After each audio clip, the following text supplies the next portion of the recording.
Kila black.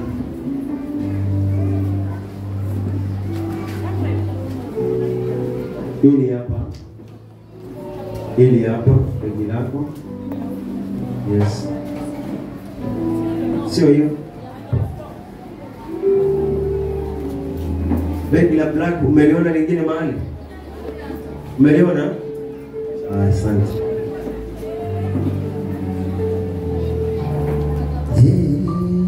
Kitabu ni cha Wafalme. Usiwe na haraka kutoka, tunaongea kidogo tu.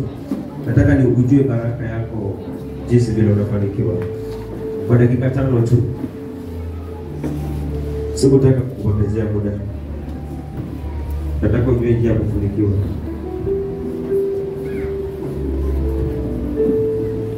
Wafalme wa pili 2 kuanzia 1. Twende haraka.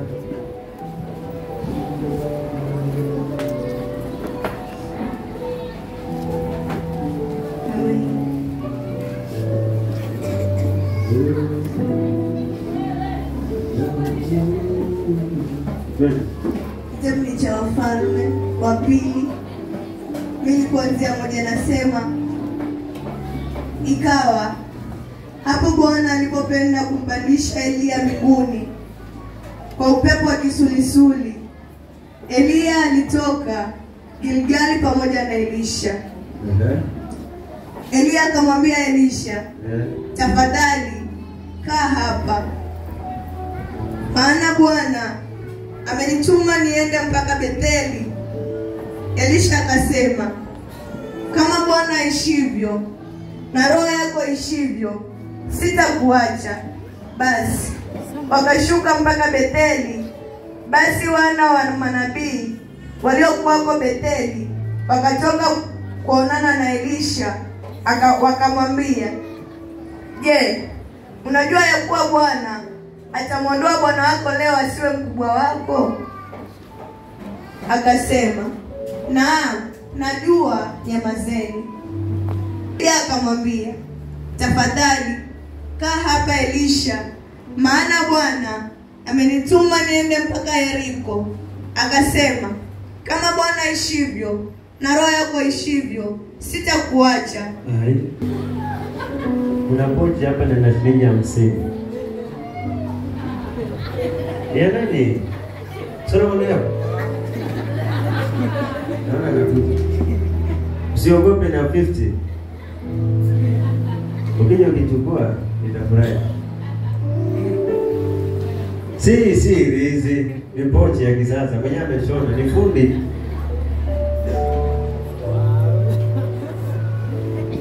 Usipokuja kuichukua mimi nitaichukua.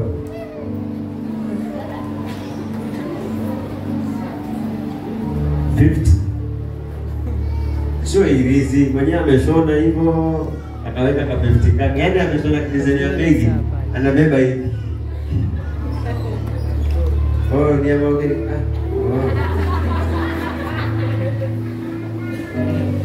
Na hii saa ni nzuri.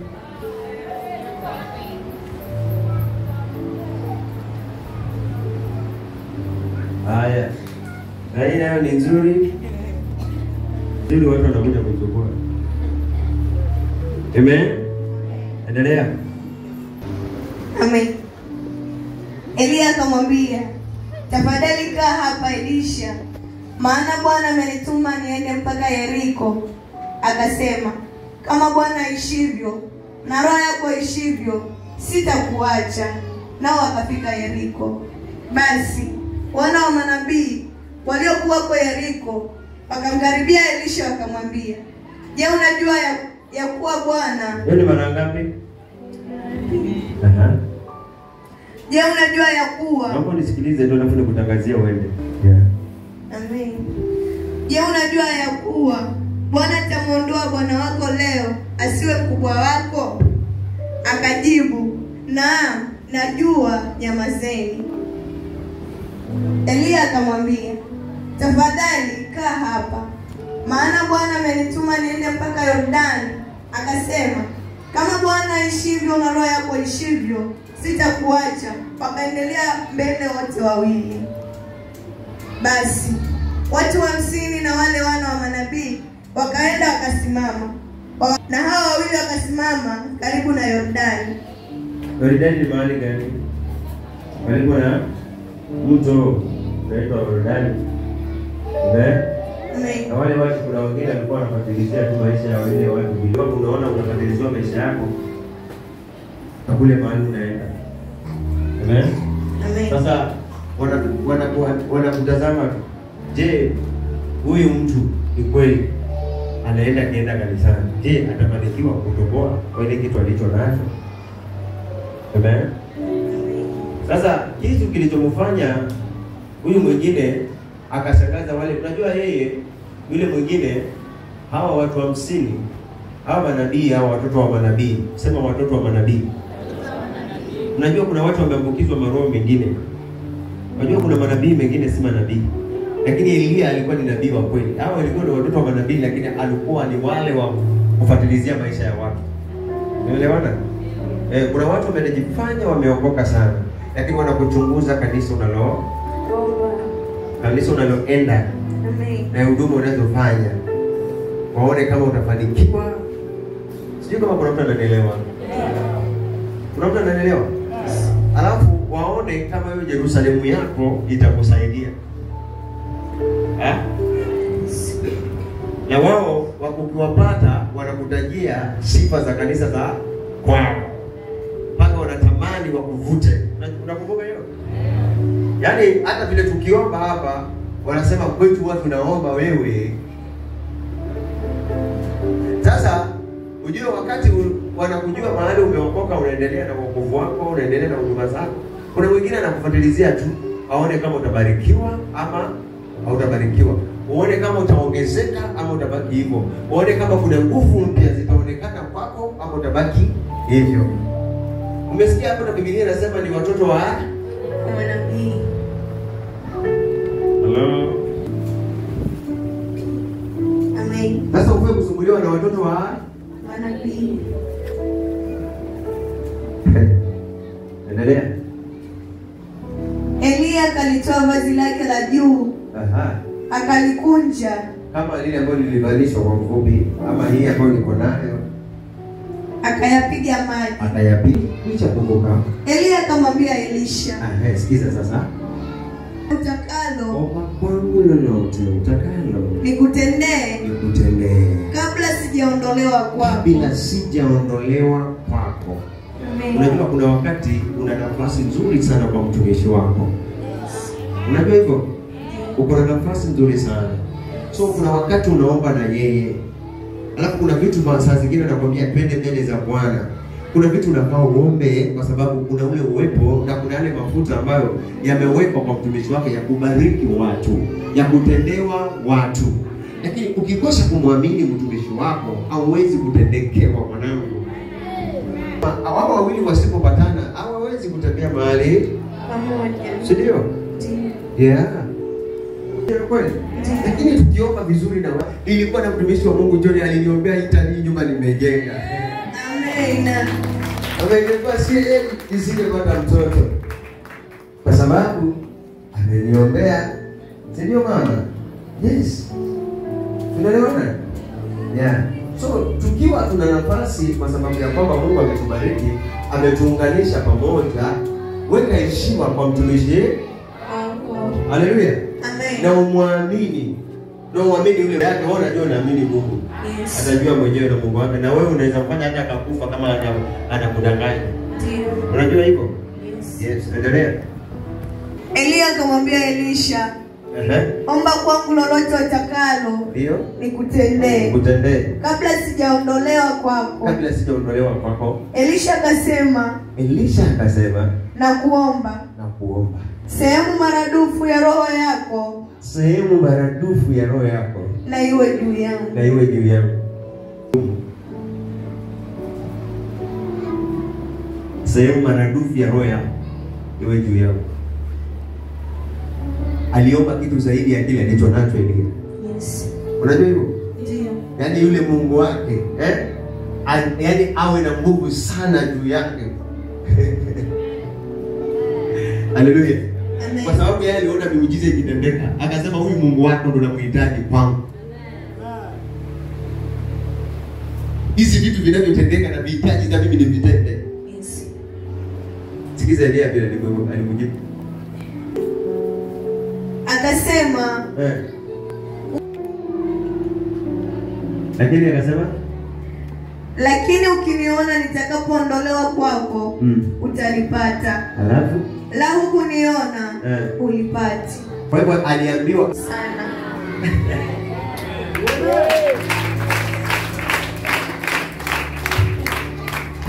Unaona? Uwe makini sana na mtumishi wako. Mtumishi. Vile vitu unavyoviomba kwako utavipokea.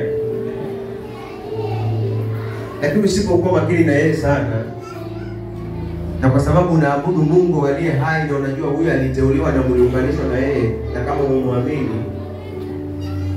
ukiweka doubt lolote tu, unaona kuna vitu vyako nakaa kutoka vitu. Maana huyu aliyeamini yule mtumishi wako na kuongoza. Unaona?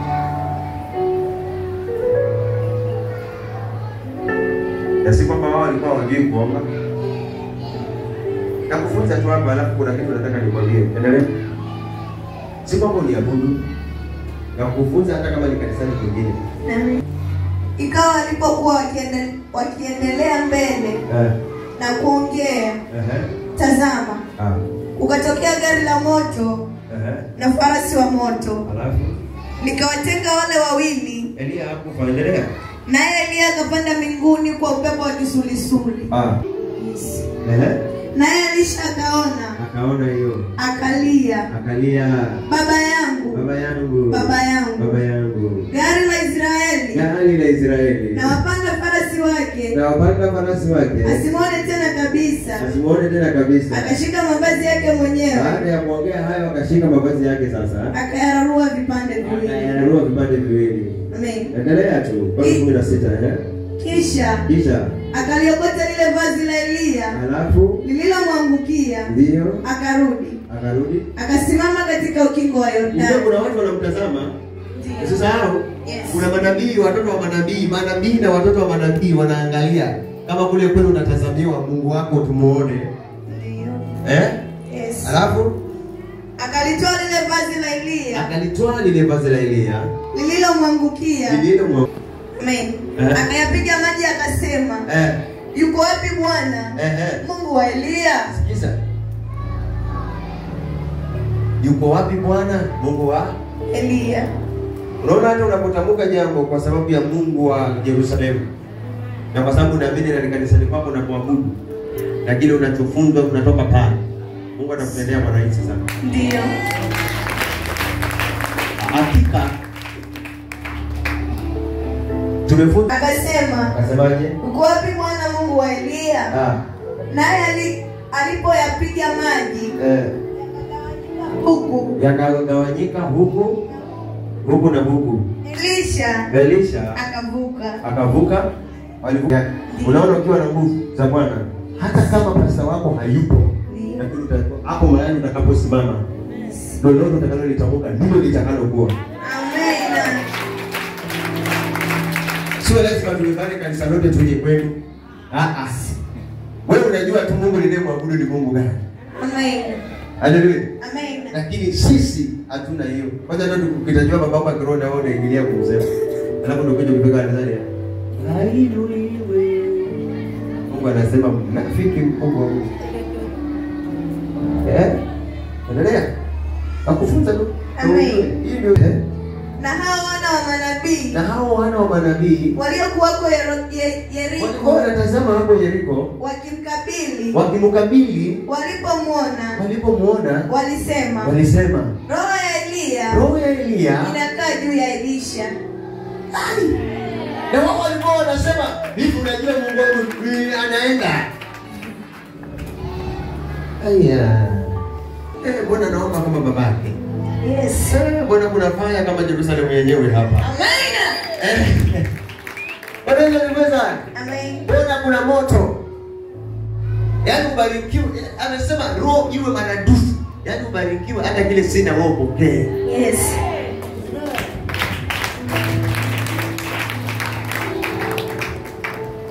Amen. Amen. Hallelujah. Amen. Unaona? Kwa sababu gani? Alisikiliza yule aliyemuongoza. Akashangaza wale waliokuwa wanamwambia, naona, nitaangalia kama utafanya, nitaona kama utaolewa, nitaona kama utazaa, nitaona kama utapona, nitaona. Manabii wa mandoto kibao.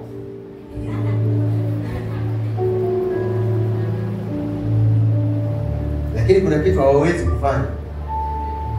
Manabii wa kuomba sana, kuanzia jioni mpaka asubuhi, mpaka wanachanganya na mangoma na madramu. Utasikia itatajwa kila simba wa Yuda, Elishadai, Ridima, Ridoko, Riboko, Rimabo, Ridima, Ribo. Lakini huyu mwingine yeye alifuata nyayo. Ndio unaona mtu asipokuwa na baba wa kiroho ni ngumu sana. Ukitazama maombi hapa, ulimuona yule wa Malindi? Unaona vile alichemka? Yes. Unaona hiyo spirit? Inatembea. Amen. Unaona kinango? Haleluya. Yeah. Lazima utafanya yale babako. Ndio unaweza fanya makubwa. Yes.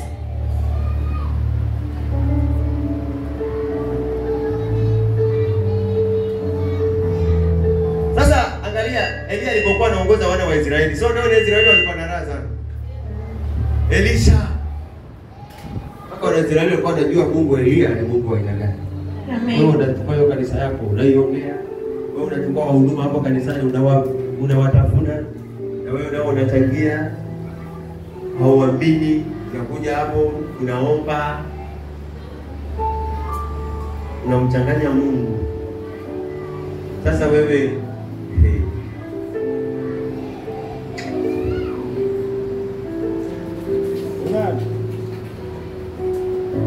Haruni mwenyewe na Miriam walikuwa na Yesu, lakini Mungu alikuwa tofauti sana kwa Miriam na Haruni na kwa Musa. Yes. Yaani mimi ninakufunza hii kwa sababu kutoka hii wiki yote nilikuwa nakufunza jinsi ya vile unafaa mambo yako yafunguke. Usisikilize ama usipende kumuongelea mtumishi wa Mungu wako ambaye hata wewe ukiwa mahali popote ukiwa na tatizo unampigia simu, ama imani yako unajua tu mimi nimeokoka na ni mtu wa Yerusalemu. Yes. Madhabahu yangu ni hiyo. Ndio. Usiwahi kuongelea na mabaya. Amen. Kama unataka Mungu kweli akupiganie na umwamini anafanya kazi kwa ile madhabahu. Yes. Basi tetea madhabahu. Amen. Amen. Na utetee mtumishi. Unapofanya vile unatetea yule roho wa Mungu anayefanya kazi. Amen. Sisi ni watetezi wa injili kubwa sana. Amen. Amen. Hebu nisikie hapo malizia. Wana walisema roho ya Elia inakaa juu ya Elisha. Hawa ni manabii, endelea. Wakaja kuonana naye. naye. Wakainama kifudifudi mbele yake. Wakamuinamia sasa na walikuwa wanamcheka. Ndio. Wakamuinamia na walikuwa wanamuongelea mabaya, lakini kwa sababu anamtii na alipata roho ya kutii ni bora kuliko nini? Paka wale walikuwa na nini?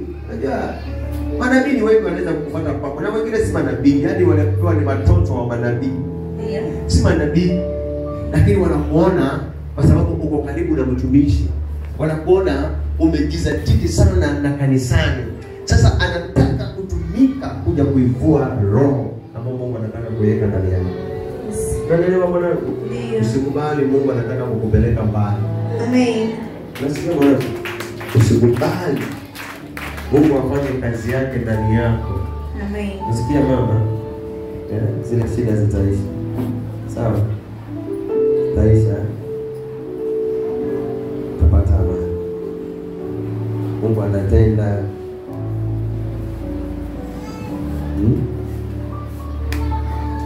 Utafunguliwa. Hakuna lisilowezekana. Amen. Si ndio? Mungu hajaishi ndio kweli? Mungu hajaishi ndio. Kutii. Bora sana. Amen. Amen. Maliza. Naona kuna watu hapa wanasema Pastor, ndoa yangu ni mbaya, niruhusu niende. Wakamwambia, angalia. Wako hapa pamoja nasi. Watumishi wako. Unaona wakakubali kuongozwa na nani? Hata wewe watakubali wakufuata nyuma ukienda kanisani. Amen. Hebu njoo kwa hesabu hapa. Piga hii hesabu basi. Hii hesabu.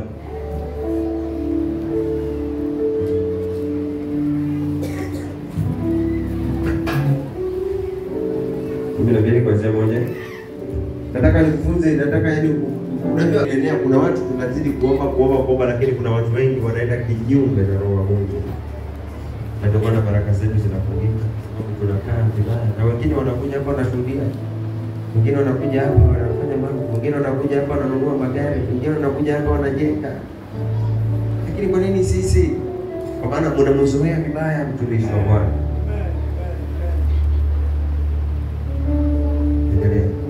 Amen. Kitabu ni cha Hesabu 12 kuanzia 1 nasema, kisha Miriamu na Haruni wakamnenea Musa kwa sababu ya mwanamke Mkushi aliyekuwa amemwoa. Hata wewe unaweza nena nasema na yule John na yule Monica mtoka siwaelewi. Yaani mimi siwezi kuchagua, wewe ndio unaweza nichagulia. Hii mbangusha.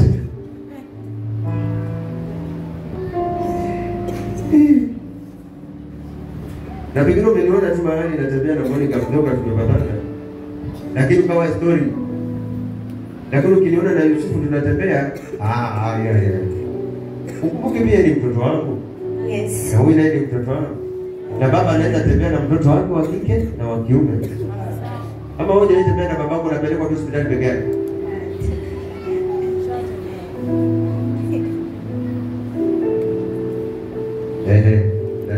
Amen. Yeah. Maana alikuwa amemwoa mwanamke Mkushi. Sema. Akasemaje? Je. Ni kweli Bwana? Nabii hao. Amenena na Musa tu. Mbona sisi hatujanenewa? Kweli ni bibi yake ni mama yake sasa ndio anaongea. Ni kweli Mungu alimuonyesha kweli ama ni madawa tu ameshika nayo. Wewe amerongo wewe.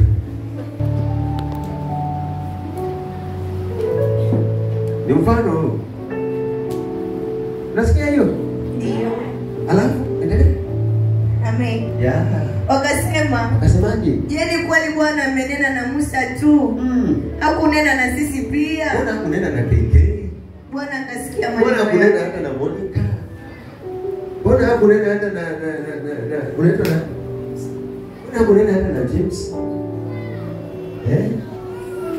Principal huwa anambebea Biblia kumletea. Hata kuona ndoto. Hata ndoto. Dede. Amen. Naona nira zinafunga watu. Bwana akasikia maneno yao. Bwana hajawahi funga sikio lake kwa mtumishi wake. Ndio. Basi huyo mtu, unajua amekosa heshima. Basi huyo mtu, maana Mungu wakati ananenea huduma ya Musa hao hawakuelewa. Ndio.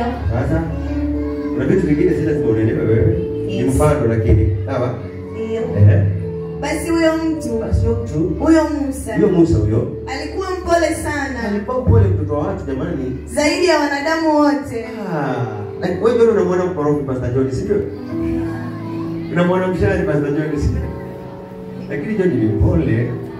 Umesikia statement ya KK alipokuwa anashuhudia? Ule ulikuwa ni ushuhuda. Usifikirie vibaya.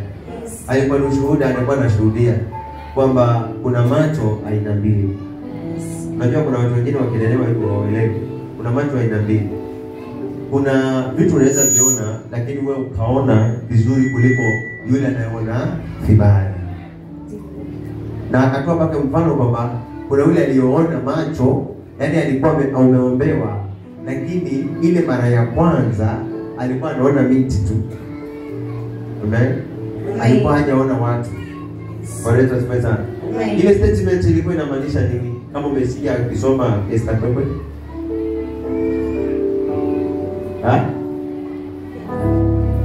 Yaani umesikia hapa na kumbe hata kumbe Elia hapo peke yake. Kwani Elisha ameenda wapi? Hiyo sasa Pastor, ilikuwa tarehe 23 mwezi wa 2 2024. Aliitwa Ibuka. Na kama sikosekane kufika. Alafu kwa sababu mwenye alikuwa amempeleka alikuwa ni Mr. Geoffrey Yuande. ndio huyo pekee yani. Balozi. Ilikuwa inasema hivyo. So unasikia? Lakini kumbe alikuwa ananiita ni mwanangu. Ndio. Umenielewa? Bwana Yesu asifiwe sana. Amen. So mtu anaweza kutana na wewe kwa njia nyingine mbaya, lakini akaja akawa baba mzuri na akawa mtoto. Amen. Haleluya. Sasa hii hawezi kusikia jina la John linaongelewa vibaya kama yeye hata ingilia. Yes. Lazima aseme hapo umekosea hapo. Huyo achana naye. Bwana Yesu asifiwe sana. Amen. Amen. Amen. Na kwa sababu tulikuwa tunamwabudu Mungu haki na kweli, muulize kama hiyo kesi ilifanyika. Ndio muulize. Hata yeye mwenyewe alishangaa. Aliona hivi, aona hivi. Sasa Mungu wangu akupiganie. Amen. Na zaidi na zaidi zaidi. Amen. Nataka kufanikisha zaidi yangu mimi. Yes. Amen. Haleluya. Amen. Unajua hata keke mimi naweza kumuombea anataka kuwa MCA na akakuwa MCA. Amen. Na tuletee maendeleo. Amen. Alikuwa anapeleka mtu ambaye anaweza kumfanya kama MCA. Amen. Sasa hiyo Mungu analeta kukutanika na njia nyingine. Ikakuwa muujiza. Na huo muujiza uliendelea mpaka sasa ninatambulikana sana. Yes. Unaona? Amen. Sasa kuna vitu vingine vinakuja na sababu zake. Sasa uliona hawa manabii waliotazama Elia walibidi, yaani kama wasingemfuatilia Elia, wasingejua Elisha ni nani kwa Elia. Amen. Bwana Yesu asifiwe sana. Amen. Yeah, emaliza. Basi huyo mtu, huyo Musa, alikuwa mpole sana. Kwa watu by the way, zaidi ya wanadamu wote. Suenda waliokuwa juu ya uso wa nchi. Ni sio pole. Endelea. Bwana akanena ghafla na Musa sasa na Haruni na Miriam na kuambia tokeni nje ninyi watatu. Angalia anawaita wote wangapi? Wangapi? Watatu. Musa, Miriam na Haruni. Alafu tokeni nje ninyi watatu. Njoni hapa nje, maana kuna wengine wameongelea mtu vibaya. Mwende hemani mwa kukutania. Mwende hapo kanisani. Hapo kuna wengine wanahukumiwa na Mungu akiwa wapi? Kanisani. Naona uniongelea huko, alafu tunakutana hapa tunakuabudu pamoja. Yes.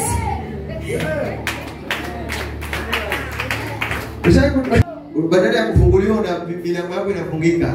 Na kusaidia sana mwanangu, kama kuna baba anayekupenda kwa hii dunia, hata uenda nimeshinda yule mzazi wako wa kike ambaye alikuzaa. Yes. Maana hata kuna wengine wameachwa na wazazi wao, mimi nimewapokea. Si kweli? Yes. Yeah. Mungu anakupenda sana. Amen. Amen. Endelea. Basi hao watatu wakaitwa sasa mahali ambapo wanakutania hapo wanaabudu. Wakatoka nje. Akatoka nje sasa. Bwana akashuka katika nguzo ya wingu. Akasimama sasa katika madhabahu pale. Akasimama pale mlangoni pa hema. Alafu akawaita Haruni na Miriam. Nyinyi wawili. Nao wakatoka nje wote wawili. Kisha akawaambia. Sikilizeni basi maneno yangu. Nyinyi. Akiwapo nabii kati yenu. Mimi Bwana. Nitajifunua kwake katika maono. Nitasema naye katika ndoto. Amen. Aha. Sivyo. Ilivyo kwa mtumishi wangu Musa. John. Yeye ni mwaminifu katika nyumba yangu yote. Wewe umuone mwaminifu, lakini mimi namuona mwaminifu katika hiyo kanisa. Amen. Kwake nitanena mdomo kwa mdomo. Kwake nitaongea hivi. Yaani kuna vitu atavinena, ukikosa kuamini ni nyinyi, lakini ni mimi ndio nitakuwa nanena ndani yake. Maana waziwazi. Tena waziwazi. Wala siko mafumbo. Hata sifanyi mafumbo. Na umbo la Bwana na umbo la Bwana yeye ataliona, na yeye ataliona vile Mungu. Sasa zingine nawaambia angalieni Mungu ameshuka. Si kweli? Ndio. Na wewe nakulazimisha uone na uoni. Amen. Alafu mbona basi ninyi hamkuogopa kumnenea mtumishi wangu huyo? Mbona ninyi hamuna uoga kuongea maneno mabaya juu yake? Na huyu mtu hata mimi wenyewe wakati mlipoingia mlisema kweli huyu pastor anatumika na nani? Na Mungu. Alafu hasira za Bwana, hasira za Mungu zikawaka juu yao, naye akaenda zake. Kisha hilo wingu, lile wingu likaondoka kutoka pale juu ya hema, akaachana na wao. Na tazama Miriam akawa mwenye ukoma, mweupe kama theluji. Haruni naye akaangalia Miriam ukoma. Alafu namaliza. Amen. Aha. Kisha Haruni akamwambia Musa, sasa, Bwana wangu. Sasa wamekubali. Mapigo baada yalipokuja, vifungo baada vilivyokuja, magonjwa baada yalipokuja. Lakini kuna watu unapogundua ya kwamba kuna mahali mtumishi wa Bwana nilimkosea, muende umuombe msamaha waziwazi. Hata babako kama unataka kumwomba msamaha usimpigie simu. Kamukute baba. Tena hakikisha pale umenunua kitu, si mimi lakini nasema kule nyumbani. Umenunua kitu na mnakula pamoja. Amen. Na umwambie nisamehe. Na atamuke mwenyewe kwamba nimekusamehe. Si sawa? Ndio. Alafu kisha Haruni akamwambia Musa, Bwana wangu. Nakusihi sana. Nakusisitiza sana yani. Kiswahili kalikoni. Usituwekee dhambi juu yetu. Kumbe walijua kile walichofanya ni dhambi. Kwa kuwa tumefanya ya upumbavu. Hii kitu tulichokifanya sisi tulikuwa hatujui, kumbe ni ujinga. Amen. Na kufanya dhambi. Nakusihi sana. Asiwe kama mmoja aliyekufa. Ambaye nyama ya mwili wake nusu imelika yote. Hapa tokapo tumbo la mama yake. Unaona sasa? Haruni anamkumbusha Mungu. Musa akitaja watumishi wa Mungu wakaharibikiwa na nini? Wakaharibikiwa kabisa. So hii kitu sisi hatujui, lakini maisha yetu yanaweza haribika kwa kuongelea watumishi wa Mungu vibaya. Na ukaje ukawa unaombewa hapa lakini hakuna lolote kwako linatendeka. Alafu mwingine anakuja anaombewa, unashangaa anatendekewa. Why? Kwa sababu wewe umemweka vibaya yule mtumishi wa Mungu ndani ya roho yako. Au tulizi mdomo wako. Sasa wewe unaona uko sawa lakini ndani yako kuna ukoma. Na mwenye ukoma huwa hashiki vitu. Mwenye ukoma hafanyi jambo la maana. Mikono yake haishikamani. Sasa ni kitu gani kitakuja kwako kikae? Hakuna. Kwa sababu kuna ukoma ambao unasababishwa kwa kuongelea wapako wa Mungu mafuta vibaya. So hii ninakufunza for free kwa sababu Bwana amekuwa akiongelesha na ni njia moja inaweza kukufanya ukarudi nyuma badala ya kuendelea mbele. Bwana Yesu asifiwe sana. Maana huyu mtu wa Mungu mnajuana. Kitu kilichokufanya mjuane ni ulikuja kanisani, wewe una shida zako ama ulitafuta kanisa la kiroho na ukaja ukajuana na yeye. Basi heshimu vile ulivyojuana na yeye, heshimu vile ulivyosikia mara ya kwanza. Bwana Yesu asifiwe sana. Na unaona kuna watu pale wanatendekewa. Heshimu wale wa huduma ambao wako pale, hata kama una huduma kubwa kiasi gani. Lakini umekuja pale unasikia kuna mama maombi, unasikia kuna ndani. Heshima ni kitu cha bure. Na ile heshima inafanya mtu akafanya nini? Akafunguliwa milango yake yote. Bwana Yesu asifiwe sana. Amen. Kwa hivyo kitu ninakwambia ya kwamba watu wengi wamefungiwa nia zao kwa sababu ya kwamba wanaongea mabaya juu ya kanisa lake, anaongea mabaya juu ya mtumishi wake na yeye mwenyewe hajielewi. Kwa hivyo pata ufahamu. Yesu alipoongelewa mabaya kule kwao akasema ni kweli nabii aishimiki kwao. Alipoondoka mambo mengi makubwa yalitendeka kule kwao mpaka watu wakafa. Sasa Yesu akasema imefika wakati wangu wa kuenda. Na alipoenda kule wakawa wanamulilia, kama ungekuwa hapa hakika usingekufa. Lakini wakati alipokuwa pale alikuwa wanamdharau. Unaweza siku sana. Amen. Hata saa zingine unaweza kuwa na mwanaume au muone wa maana. Sasa hiyo umemzoea. Nani kukwambia kitu ukoraji waambiwa na mtu mwingine, lakini huyu aliyekuzoea wewe umsikilize. Hata mwanamke pia naye akikwambia kwa sababu anajua tabia zako, akikwambia wewe umsikilize. Sasa baadaye unasikiza mambo mengine ya huko, yule ambaye yuko karibu, ukija kufika kwa nyumba umefurahi. Lakini huyu ni wako. Huyu unamjua. Unaweza siku sana. Amen. Akikueleza unafaa usikilize. Na kwa sababu nyote mnajuana. Huyu mwingine anakuambia lakini hakujui. Yes. Mume wako anakujua, mume wako anakujua. Sasa muwe watu wa kuambiana. Na muwe watu wa kuonyana. Unaweza siku sana. Amen. So Mungu anatujua by the way. Anapotupatia neno la kutuonya ni kwa sababu anatujua. Anapotupatia neno la kutubariki ni kwa sababu anatujua. Anatujua. Kwa hivyo heshima ikidumu utabarikiwa sana. Amen. Naongea hivyo na kanisa langu ili sitaki kanisa langu nipate watu maisha yao ni ya kung'ang'ana. Naweza ng'ang'ana kwa sababu ya hiyo kitu. Sitaki kanisa langu liwe watu wa kung'ang'ana. Nataka kanisa langu liwe na baraka. Nyuso za kipekee, nyuso za kutabasamu. Amen. Amen. Amen. Na hapa kanisani niko na mahesam na niko na ma beautiful girl. Na niko na mamas beautiful na niko na mababas handsome. Yani fathers handsome, mothers beautiful na ladies are beautiful na ma boys handsome boys. Ndio. So Mungu awabariki. Amen. Maandiko ni mengi ya unajua kuna mahali pengine panasema kidogo tu. Panasemaje? Kitabu cha Ezekiel 34 kuanzia 22.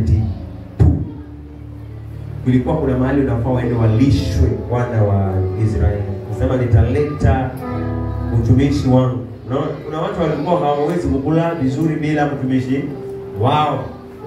Wakaleta Daudi. Umepata haraka? 34 verse 22. Haraka nitafurahi sana. Amen. Kitabu cha Ezekieli 34:22 inasema, basi mimi nitaliokoa kundi langu, wala hawatakuwa mateka tena.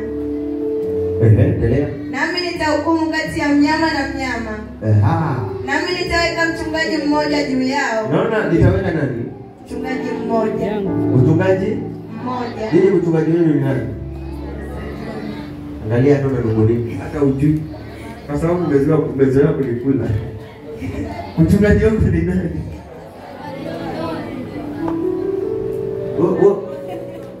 Wewe unamjua? Yuko wapi? Endelea. Amen. Lakini siongozi peke yangu, niko na Monica na wengine vijana hapa pia. Ukiwa unalalia anakuchunga anakwambia rudi hapo. Yes. Nami nitaweka mchungaji mmoja juu yao. Yeah. Naye atawalisha. Sasa unaona, ukimheshimu huyu, ukipata bila atakwambia utakula. Sasa zingine tunapata njaa kwa sababu hatumheshimu. Na yeye ameambiwa atafanyia mpaka tukule. Si kwamba tutafanya kazi kwake tukule, lakini atatuombea Mungu. Kwa sababu amechaguliwa kuwa ni mchungaji. Ndio. So unajua mchungaji kazi yake ni kuchukua kondoo na kuziweka malishoni. Basi. Sasa unaona heshima mahali inafaa ipatikane. Endelea. Naye atawalisha. Naam. Mtumishi wangu Daudi. Ndio. Yeye atawalisha. Naye atakuwa mchungaji wao. Naona? Yes. Lakini sisi tunawazoea vibaya mtumishi wa Mungu. Ndio maana hatukuli. Unajua ukiwa na mbuzi zako au na kondoo zako, zile kondoo umezifungua zinafaa zikusikilize, usipeleke mahali. Kama ni kwa maji utazipeleka. Kama ni kwa nyasi utazipeleka. Lakini kama kuna mbuzi mmoja hapo, utongea wale wenzake kumfuata. Sasa kukija mchuzi anasema tukua. Ndio. Unauzwa, imagine. Unajua sometimes kwa nini naambia hivyo? Sometimes pastor anaweza kuwa anaombea tuseme roho akawa anaombea pengine kama Jacob, laini zake zinakata kwa Jacob. Sasa tunajua shetani akija anamnyangua. Ndio. Sababu pastor lazima aombee washirika wake. Hiyo ni kivovote vile lazima. Si usiku, si mchana. Mahala popote lazima, hata akienda kwa mkutano, kila mmoja lazima aombee kanisa lake. Na kile kanisa lina kondoo. Yes. Na si kwamba nakuita kondoo tu, wewe ni kondoo wa Bwana. Amen. Amen. Amen. Endelea. Amen. Yeah. Na mimi Bwana. So kama wewe ubarikiwi kwa sababu yangu, mimi najifungua kwako, ndio maana nakuhubiria hii. Amen. Amen. Yeah. Sasa wewe mwenyewe ndio ubaki vile ulivyo. Lakini mimi nimekwambia tuje kusema kanisani kwako ufundishe. Biblia ni njia moja ya kufundisha, ufunguliwe. Amen. Amen. Amen. Endelea. Na mimi Bwana nitakuwa Mungu wao. Na mtumishi wangu Daudi. Hadi Mungu anasema kweli kabisa, ulimuumba na yeye, umetengenezwa na macho yote, roho zote ni yeye, lakini lazima kuwekee mtumishi atakayekupatia ujumbe kutoka kwa yule aliyekuumba. Ndio. Unaelewana? Yes. Endelea. Na mtumishi wangu Daudi. Na mtumishi wangu Daudi, tena anamtaja vizuri maana alimwajiri mwenyewe hiyo kazi kwa sababu ya nyinyi. Kwa hivyo nyinyi ni wa maana sana, hamjui tu. Endelea. Atakuwa mkuu kati yao. Watakuwa mkuu kati yao. Mimi Bwana. Nimesema haya. Haya, unaona sasa ile jina wale limehalilishwa neno mtumishi. Unasikia? Ni lazima kuwa mtumishi wa mkubwa kati ya hao wengine. Hata kama mtakuja mna huduma kubwa ambako unaweza ambia hiyo speaker isimame tu hivi bila kufungwa, ni sawa, lakini kuna huyo ambaye ameteuliwa na Bwana. Yes. Si kwamba wewe hujateuliwa, umeteuliwa, lakini kuna kiwango takuwa huyo anaweza kukuzaa. Unaelewana? So tuweke heshima watoto wangu. Sitaki mkose kubarikiwa. Nataka mimi ndio niombee baraka zenu.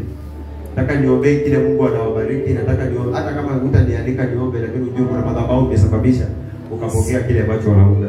Amen. Unaelewana? Nenda ni ndoa, ni nini, ni watoto, ni nyumba, ni makazi, ni makampuni. Sawa, hilo ndio ni ombi langu. Endelea. Tunamaliza. Amen. Nami nitafanya agano la amani nao. Naona Mungu atafanya agano la kukosa chakula, nafanya agano la amani. Yaani inamaanisha akifanya agano la amani ni kwamba kwa maisha yako lazima kuwe na nini? Amani. Hiyo ndio kitu wanadamu wanatafuta sana kwa ulimwengu. Roho yake ikipata amani, aidha ni watoto wako wako sawa, ni ndoa yako ina amani, ni maisha yako ina amani, unasoma vizuri. Na baada ya kusoma ukiingia university, baada ya university kuna mahali utakuja kuhitaji kuolewa, unaolewa na mume bora. Umekaa hivi umepata promise ya uongo na ukweli, ukimsikiza Mungu umepata ka promise kwa ukweli. Amen. Amen. Si ndio? Ndio. Unatoka kwa kutembea na mguu, unanunua baiskeli, unatoka kwa baiskeli unaingia kwa pikipiki, unatoka kwa pikipiki unaingia kwa probox, unatoka kwa probox unaingia kwa Mercedes Benz, unatoka kwa benzi. Benzi ni kubwa, V8 na benzi, unajua benzi ni kubwa, inategemea. Yeah. Kama unakuwa beria, unasema nina meli, kumbe umepanda tu. Amen. Sina haja niendelee. Kwa kuelewa wameelewa, si ndio? Kuheshimu mtumishi wako.